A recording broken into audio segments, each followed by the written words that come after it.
جیسا، جعفر صادق جیسا، موسیٰ کاظم جیسا، علی رضا جیسا، حضرت تقی جیسا، حضرت نقی جیسا، حسن عسکری جیسا، عبد القادر جیلانی جیسا، سید احمد رفاعی جیسا، معین الدین 90 ناک میں کلمہ پڑھانے والا غریب نواز جیسا، وارث دیوا جیسا، شاہ برکت اللہ جیسا، صابر کلیر جیسا، وارث دیوا جیسا.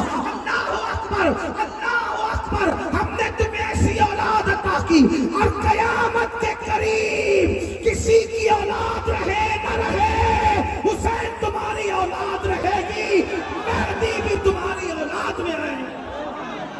وما یکون آبو گل انبیاء جانو دل اصفیاء، مطلع ہر سعادت مقطع ہر سیادت، خلاصہ کائنات فخر موجودات، حضور احمد مجتبی محمد مصطفیٰ فدا صلی اللہ تعالی علیہ وآلہ وصحبہ وبارک وسلم کی بارگاہ بے کس پناہ میں جس طریقے سے پڑھاؤں بلند آواز سے میرے ساتھ مل کر پڑھیں.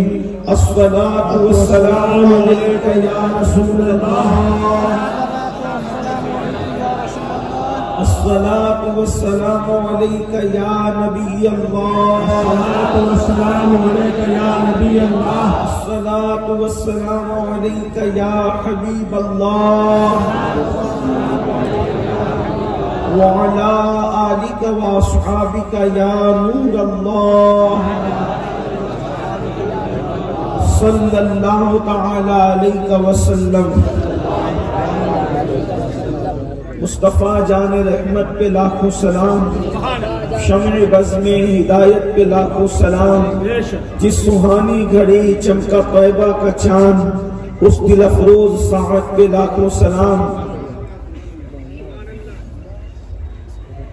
عابدہ زاہدہ طیبہ طاہرہ جان احمد کی راحت پہ لاکھوں سلام، جس کا آنچل نہ دیکھا مہو مہر نے اس ردائے نزاہت پہ لاکھوں سلام. پارہائے صحف بنچہائے قدس اہل بیت نبوت پہ لاکھوں سلام. وہ حسن مجتبی سید الاسقیاء راکب دوش عزت پہ لاکھوں سلام. وہ شہید بلا شاہ گلبو قبا بے کسے دشت غربت پہ لاکھوں سلام. اور اصل نسل صفا وصل وجہ خدا، اصل نسل صفا وصل وجہ خدا، ساقیے شیر و شربت پہ لاکھوں سلام. آج کی محفل شان پنجتن پاک اور اصلاح معاشرہ کے حوالے سے انعقاد پذیر ہے. بفضل تعالیٰ آپ نے ماشاءاللہ ہمارے سہراب قادری صاحب ان سے ان کا کلام سماعت کر لیا ہے، اور میرے بعد بھی انشاءاللہ تعالیٰ اور دلبر شاہی صاحب اور دیگر خطبہ سے اور ہماری محفل میں جو زندہ نقیب اور زندہ دلی کے ساتھ ماشاءاللہ ہمارے زاہد بھائی بہت خوبصورت انداز میں آپ کو وہ مزید انشاءاللہ تبارک و تعالیٰ آپ کے ساتھ رہیں گے. چونکہ عمرے کی وجہ سے مجھے جلدی سے یہاں سے نکلنا ہے، اس لیے بہت مختصر سے گفتگو کر کے میں یہاں سے روانہ ہونا چاہوں گا، لیکن میرے بعد بھی محفل جاری رہے گی، اس لیے آپ کو محفل کے تقدس کا خیال کرنا ہوگا. مجھے یہ حکم ہے کہ ہمارے یہ شعیب بھائی اور ان کی ٹیم نے مجھے حکم دیا کہ یہ محفل ہر سال پنج تن پاک کی شان میں رہتی ہے، 5 تن پنج تن پاک ان کی شان میں رہتی ہے. تو چونکہ گھنٹے بھر میں یہ 5 حضرات کی شان بیان کرنے کی سعادت حاصل کرنا ہے. حالانکہ اللہ کی عزت کی قسم زندگیاں ختم ہو جائے گی، لیکن کسی ایک ہستی کی شان بھی مکمل طور پر کوئی بیان نہیں کر سکتا. بیان کرنے والوں کی زبان کی حیثیت کیا اور اوقات کیا، زندگیاں ختم ہوئی اور قلم ٹوٹ گئے، تیرے اوصاف کا ایک باب بھی پورا نہ ہوا. اور اے رضا خود صاحب قرآن مداح حضور، اے رضا خود صاحب قرآن مداح حضور، تجھ سے کب ممکن ہے پھر مدحت رسول اللہ کی۔ ان 5 تن میں جو سب سے پہلی ذات ہے اور انہی کے صدقے میں بلکہ 4 تن کو شان شوکت عظمت ملی، بلکہ 4 تن کیا پوری کائنات کے اندر جس کو جو ملا ان سے ملا، جتنا ملا ان سے ملا، جس کو ملا ان سے ملا، اور قیامت تک جس کو جتنا ملے گا اس انہی کے صدقے میں ملے گا۔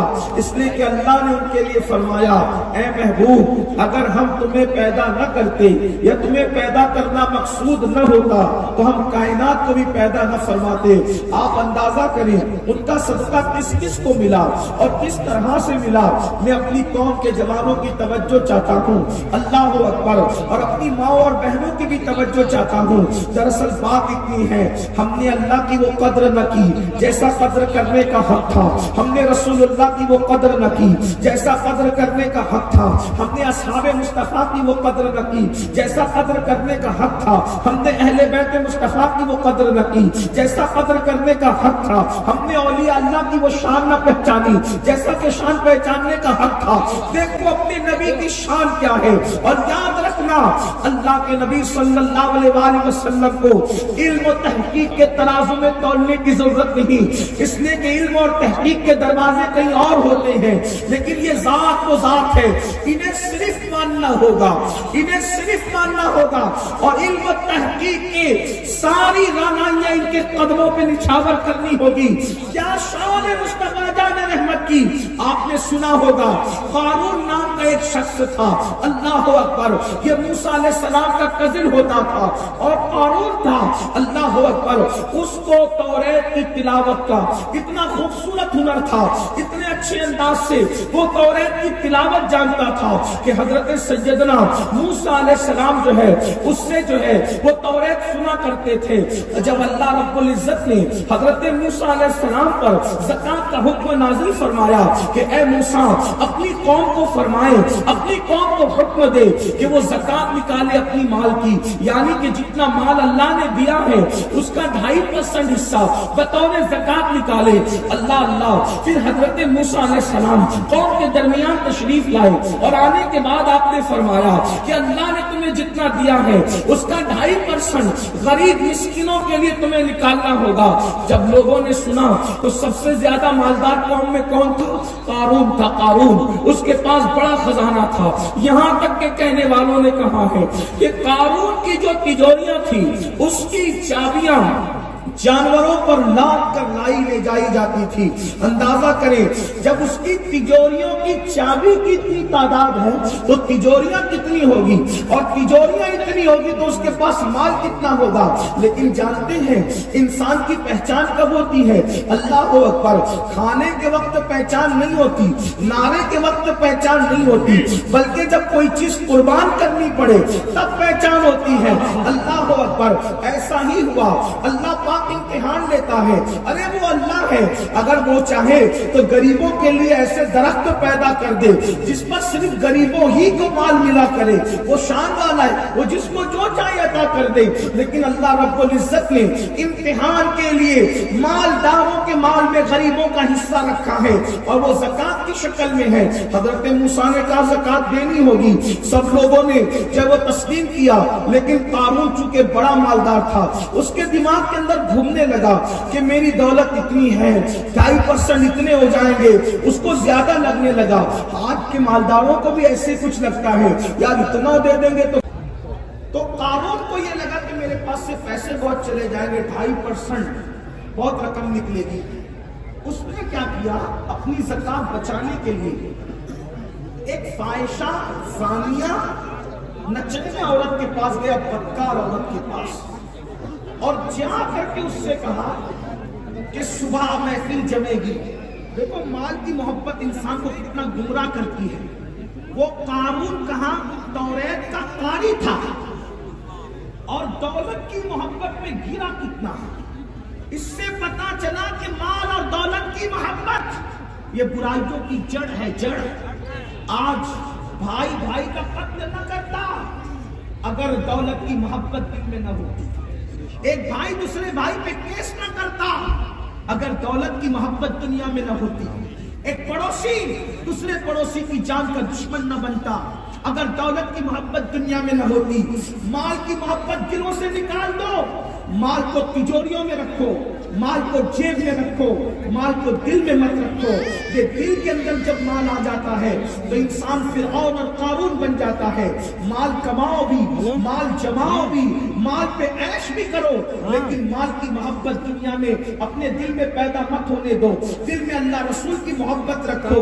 اللہ اکبر۔ قارون گیا اس زانی عورت کے پاس اور جا کر کہتا ہے جب صبح محفل جمے گی تو محفل جمنے کے بعد تو نے ایک کام کرنا ہے کہ محفل میں کھڑے ہو کر کہنا ہے کہ موسیٰ نے میرے ساتھ معاذ اللہ ثم معاذ اللہ زنا کیا، بس تجھے اتنا کہنا ہے، تو جتنا مال کہے گی میں تجھے دینے کے لیے تیار ہوں۔ پھر کیا تھا، وہ عورت مال کے لالچ میں اللہ کے پیغمبر پر اتنا گندا الزام لگانے کے لیے تیار ہو گئی۔ صبح کو محفل سجی، میں محلے کے لوگ، علاقے کے لوگ، قوم کے لوگ سب جمع ہو گئے۔ جمع ہونے کے بعد اللہ کے پیغمبر موسیٰ علیہ السلام نے کہا اللہ کا حکم ہے کہ زکات دینے والوں زکات جمع کرا دو۔ تو اللہ اکبر، اس سے پہلے کہ زکات کا عنوان آگے بڑھتا، قارون کھڑا ہو کر کے کہتا ہے اے موسیٰ مجھے ایک مسئلہ پوچھنا ہے۔ حضرت موسیٰ نے کہا کیا پوچھنا چاہتے ہو؟ اس نے کہا اگر کوئی زنا کرے تو اس پر کیا حکم لگے گا، زانی پر کیا قانون ہے اللہ کا؟ تو حضرت موسیٰ نے فرمایا اگر وہ کمارا ہے تو اس کو جو ہے کوڑے لگائے جائیں گے، اور اگر وہ شادی شدہ ہے تو اس کو پتھر سے مار مار کر کے سنگسار کر دیا جائے گا۔ اس کے بعد اس نے عورت کو اشارہ کیا، کیونکہ حضرت موسیٰ کی شادی ہو چکی تھی، آپ کو عورت کو اشارہ کیا، وہ عورت کھڑی ہوئی، اور کھڑی ہونے کے بعد اس نے کہا یہ کیا کہتی ہے؟ سب دم بخود ہو گئے، کیونکہ حضرت موسیٰ کا کردار جانتے تھے، حضرت موسیٰ کا کردار پتا تھا۔ اللہ کا نبی وہ ہوتا ہے ہر زمانے میں خدا کا نبی، نسب کے اعتبار سے، کردار کے اعتبار سے، بول چال کے اعتبار سے، خاندان اور قبیلے کے اعتبار سے، گفتار اور رفتار کے اعتبار سے بے مثال ہوتا ہے ہر نبی۔ اللہ کے پیغمبر کو کہا یہ عورت کیا کہتی ہے؟ وہ عورت کھڑی ہوئی، حضرت موسیٰ نے کہا کیا کہتی ہے؟ اور یہ کہہ کر آپ نے نظر ڈالی تو اس کا پورا وجود کانپ گیا۔ فرمایا کیا کہتی ہے؟ تو اس عورت نے کہا موسیٰ میں کچھ نہیں کہتی، اس نے زکات بچانے کے لیے کل رات مجھے پیسوں کی لالچ دی تھی، دولت کی لالچ دی تھی تاکہ میں زنا کا الزام آپ پر لگاؤں، لیکن آپ کا چہرہ دیکھ کر میری ہمت نہیں ہوتی کہ میں اتنا گندا الزام آپ پہ لگاؤں۔ حضرت موسیٰ کی نظریں اٹھ گئی آسمان کی طرف، جس نے اپنی زکات بچانے کے لیے مجھ پہ زنا کا الزام لگانے کی کوشش کی، اس کی سزا کیا ہوگی؟ اللہ نے فرمایا آپ کا اختیار موسیٰ، آپ کا اختیار، جو چاہے اس کو سزا دیں۔ حضرت موسیٰ نے زمین سے کہا اے زمین اس کو دھسا لے اپنے اندر۔ جب قارون زمین میں کمر تک دھسا، یہ دولت کی نحوست ہے، کمر تک دھسا تو کہنے لگا موسیٰ میرے قبضہ، میری دولت میں قبضہ کرنے کے لیے کتنا خوبصورت بہانہ تم نے نکالا، مجھے زمین میں دھسا رہے ہو۔ اللہ کے پیغمبر نے کہا رک جا زمین، اب اس کی جتنی تجوریوں کا مال ہے وہ سب اس کے سر پہ رکھ دیا جائے تاکہ یہ الزام نہ رکھے کہ میں قبضہ کر لوں گا۔ فرشتوں نے اس کا سارا مال اس کے سر پہ رکھا، ابھی تو اکیلے دھس رہا تھا، ابھی مال کا وزن لے کر کے حضرت موسیٰ نے کہا دھسا۔ جب زمین کو کہا دھسا، زمین دھساتی نہیں، موسیٰ علیہ السلام نے کہا دھسا، دھساتی نہیں۔ موسیٰ دنیا میں رہے، قارون دھستا رہا، موسیٰ دنیا سے چلے گئے، قارون دھستا رہا، حتیٰ کہ حضرت موسیٰ علیہ السلام کے دنیا سے جانے کے بعد کم و بیش 2000 سال تک کے قارون دھستا رہا، دھستا رہا، دھستا رہا، لیکن ایک دن آیا، اللہ اکبر، ربیع الاول کی 12ویں شب طلوع ہو چکی تھی، اور اس وقت صبح صادق کے قریب آمینہ کا لال عبداللہ کا در یتیم تمہارے اور میرے آقا جب اس دنیا میں 12 ربیع الاول کی صبح حضرت آمینہ کے گھر آتے ہیں، حضرت سید اعزاز کامتوی کہتے ہیں دیکھو کون آئے ہے آمینہ کے آنگن میں رحمتوں کے سائے ہیں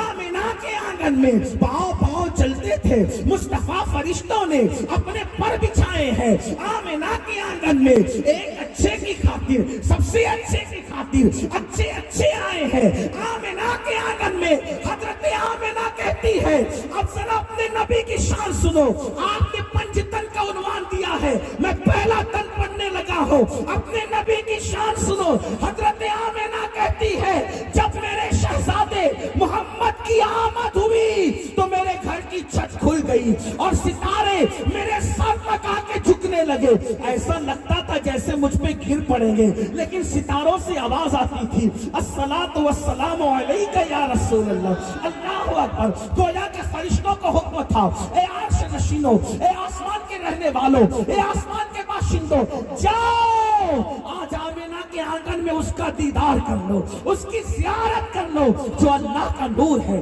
اللہ کا محبوب اعظم ہے اللہ کا وزیر اعظم ہے تو عرض یہ کر رہا تھا حضور دنیا میں تشریف لائے حضور کا قدم زمین پہ پڑا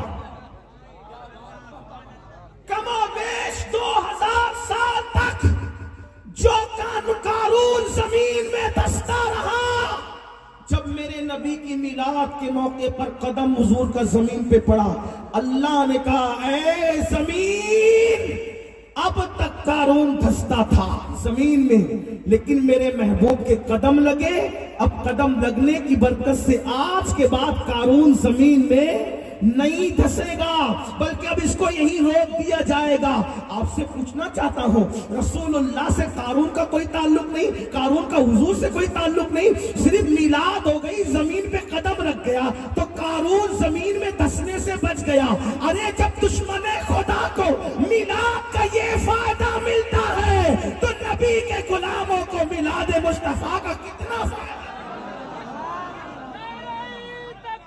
اس کے بعد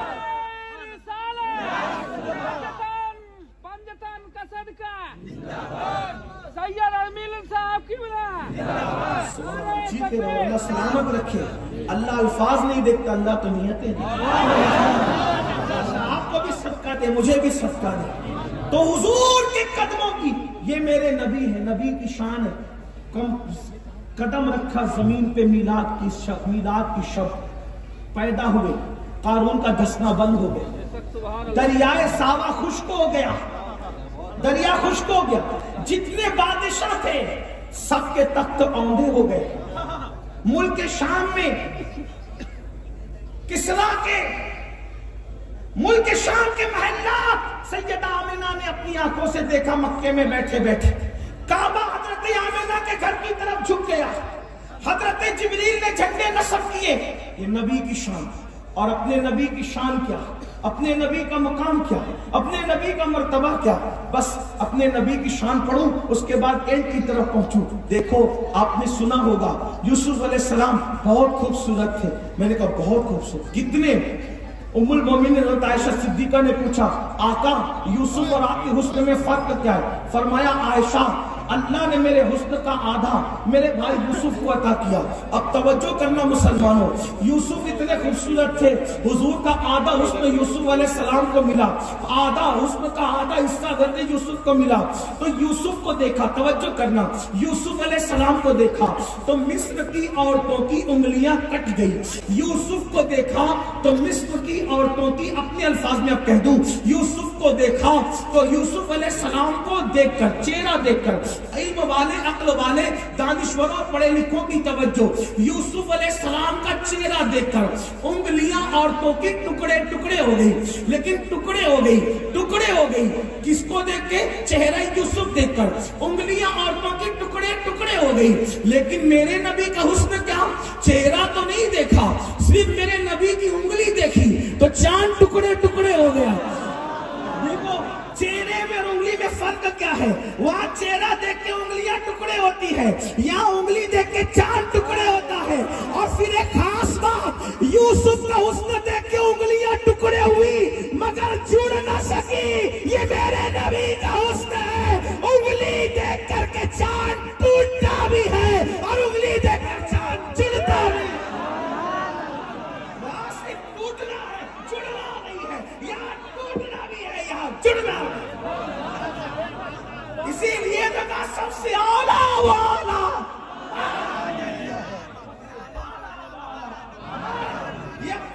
نبی کی شان ہے. آپ نے دیکھا حضرت موسیٰ علیہ السلام نے قارون کو دھسایا. ابھی سنا پوری تفصیل، بہت لمبی کر دی میں نے بیان تاکہ آپ کو سمجھ میں میلاد نبی کی. موسیٰ علیہ السلام نے دھسایا، توجہ، لیکن اس نے عذر کیا، منظور نہ ہوا. ٹھیک، دھسایا، نکالا نہیں. لیکن میرے نبی نے دھسایا بھی ایک کو. حضور ہجرت کے لیے چلے، ہجرت کے لیے، تو سراقہ ڈھونڈتے ڈھونڈتے آ گئے مال اور سونے کی محبت میں. حضور نے دیکھا سراقہ ہے، کہا زمین دھسا اس کو. موسیٰ نے بھی دھسایا، میرے نبی نے بھی دھسایا. فرق کیا ہے؟ اس نے عذر کیا، منظور نہ ہوا، دھس. لیکن جب سراقہ کو دھسایا، سراقہ نے کہا معافی، اب نہیں کروں گا. حضور نے کہا نکال دے. دھساتے ہیں، بڑا معجزہ ہے، لیکن صرف دھساتے ہیں. میرے نبی کا اس سے بڑا معجزہ، وہ دھساتے بھی ہیں اور نکال بھی دیتے. شان دیکھو، نبی کی شان دیکھو. فرمایا سراقہ، سونے کی لالچ میں آئے ہو، میں تو تیرے ہاتھوں میں کسرا کے کنگن دیکھ رہا ہوں. توجہ کریں، کسرا کہتے ہیں فارس کا، ایران کے بادشاہ کا لقب تھا کسرا. توجہ کرنا، کسرا کے کنگن دیکھ رہا ہوں. ارے کوئی کہہ سکتا تھا حضور آپ اکیلے جا رہے، ایک ساتھی کو ساتھ لے کے؟ یار غار ابو بکر صدیق افضل البشر بعد الانبیاء بالتحقیق، صدیق اکبر کو لے کے اکیلے جا رہے تھے. صحیح، کوئی کہہ سکتا تھا ابھی تو آپ کے وطن والوں نے آپ کو نکال دیا، آپ اکیلے جا رہے. اور اتنی بڑی بات کہ کسرا کے کنگن، مطلب کیا؟ اے سراقہ، سونے کی لالچ میں واپس جا، ایک وقت آئے گا کسرا فتح ہوگا، ایران فتح ہوگا، اور ایران کا بادشاہ کسرا، اس کے کنگن اتارے جائیں گے اور وہ تیرے ہاتھ میں پہنائے جائیں گے. قربان جائیں مسلمانوں. پھر حضرت سراقہ مسلمان ہو گئے. اور پھر سوچئے تو صحیح، حضور کی ظاہری حیات میں ایران فتح نہیں ہوا، صدیق اکبر کی ظاہری حیات میں بھی ایران فتح نہیں ہوا. لیکن جب فاروق اعظم کا دور آیا تو سراقہ بہت بیمار پڑ گئے. ایک خاص بات عرض کروں گا آگے بڑھنے سے پہلے، سراقہ بہت بیمار پڑ گئے. دیکھو آج مسلمانوں کو اپنے نبی کی بات پر یقین نہیں ہے جیسا ہونا چاہیے. اگر ڈاکٹر کہہ دے شوگر ہوئی ہے، میٹھا چھوڑ دے، پیٹا چھوڑ دیتے ہیں. کیوں؟ جان بچانے کے لیے. رسول اللہ نے فرمایا نشہ چھوڑ دے، کتنے لوگ چھوڑ رہے ہیں. آقا نے فرمایا داڑھی منڈانا چھوڑ دے، کتنے لوگ چھوڑ رہے ہیں. اللہ اکبر. داڑھی کے فائدے اگر گنوانے لگوں ایک مستقل تقریر اسی پر ہوگی. لیکن ایک بات آپ کو بتاؤں، ایک سائنسداں کہتا ہے کہ جو ایک مشت داڑھی رکھتے ہیں اس کو کبھی گلے کا کینسر نہیں ہوتا.